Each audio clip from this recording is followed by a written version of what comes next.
দীর্ঘ ৯ মাস বন্ধ থাকার পর গত ১ নভেম্বর পর্যটকদের জন্য খুলেছে সেন্ট মার্টিনের দুয়ার। সংশ্লিষ্টরা ধারণা করছেন সরকারের কয়েকটি নির্দেশনার কারণে নভেম্বরেও প্রায় পর্যটক শূন্য থাকতে পারে সেন্ট মার্টিনের সৈকত। মূলত দিনে এসে দিনে ফিরে যাওয়ার নির্দেশনার কারণে লম্বা পথ পাড়ি দিয়ে সেন্ট মার্টিন যেতে আগ্রহী হচ্ছে না অনেক পর্যটক। আর পর্যাপ্ত পর্যটক বা যাত্রী না পাওয়ার কারণে মালিকরা জাহাজ ছাড়বেন না বলে জানিয়েছেন। দ্বীপের অনন্য প্রাকৃতিক সৌন্দর্য, পরিবেশ, প্রতিবেশ ও জীববৈচিত্র্য রক্ষায় ভ্রমণের ক্ষেত্রে গত ২২ অক্টোবর পরিবেশ, বন ও জলবায়ু পরিবর্তন মন্ত্রণালয় ১২টি নির্দেশনা দিয়ে প্রজ্ঞাপন জারি করে। প্রজ্ঞাপন অনুযায়ী পরিবেশ, বন ও জলবায়ু পরিবর্তন মন্ত্রণালয়ের অনুমোদন ছাড়া সেন্ট মার্টিন দ্বীপে কোনো নৌযান চলাচলের অনুমতি দিতে পারবে না বাংলাদেশ অভ্যন্তরীণ নৌ পরিবহন কর্তৃপক্ষ। পর্যটকদের অবশ্যই বাংলাদেশ ট্যুরিজম বোর্ডের স্বীকৃত ওয়েব পোর্টালের মাধ্যমে অনলাইনে টিকিট কিনতে হবে।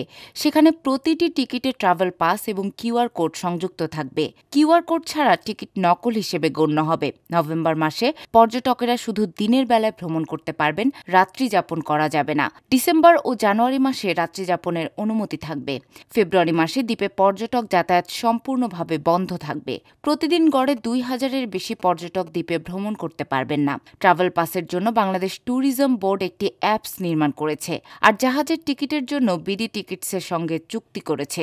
টিকিটের মধ্যে কিউআর কোড যুক্ত ট্রাভেলস পাস থাকবে বলে জানিয়েছে কর্তৃপক্ষ।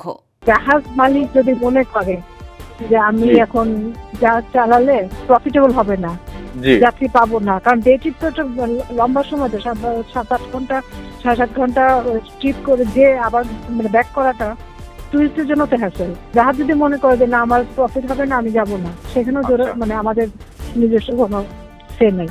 যদি যায় তাহলে এই ট্রাভেল পাস নিয়ে যেতে হবে, এবং এভাবে আমাদের জাহাজের সাথে কথা বলছে।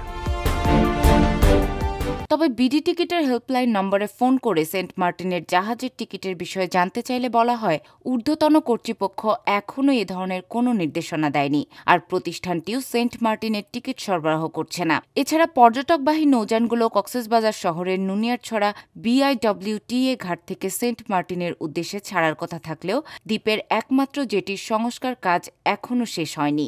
সব মিলিয়ে নভেম্বরের ১ তারিখ থেকে সেন্ট মার্টিনের উদ্দেশ্যে জাহাজ না ছাড়ার সিদ্ধান্ত নিয়েছে জাহাজ মালিকরা। কারণ হিসেবে তারা বলছেন, দিনে এসে দিনেই ফেরত যাওয়ার নির্দেশনার কারণে যাত্রীরা সেন্ট মার্টিন যেতে চাচ্ছে না।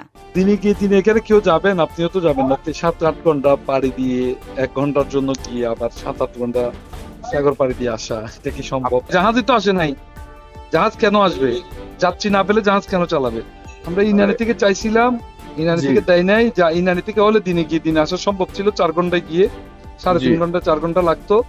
আমরা যদি ৮টায় ছাড়লে ১২টায় যেত, আবার ওই দিক দিয়ে ৫টায় ছাড়লে ৯টায় পৌঁছে যেত। ইজিলি মানুষজন চলাফেরা করতে পারত। তো ২ ঘন্টা ১ ঘন্টার জন্য যাবে, ভাত খেতে যাবে তো সেন্ট মার্টিন, নাকি এখানে তীর্থস্থান আছে কোথাও, যেখানে গেলে ব্যস্ত পাওয়া যাবে?